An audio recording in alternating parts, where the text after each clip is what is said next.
VUZI stock analysis and VUZI stock prediction. In this 1-minute video, I'm going to show you exactly what I'm going to do, how I'm going to trade.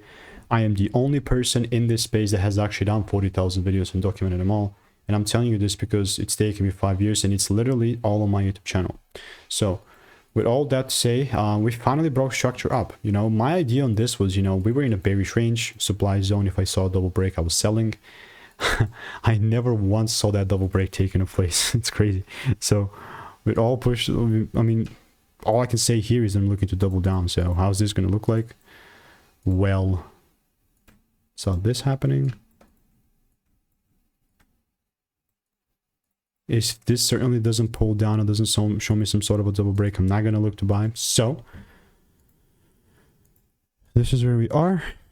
I'm praying for a little pull downs, and you know, this is 30-minute chart, and if it doesn't quite happen, I mean, the last thing that I'm going to do, mate, is start forcing these sells. It's not going to happen, but if you want to learn how I'm making 5-10K per month with our indicators, click the first link in the description, get my free emails.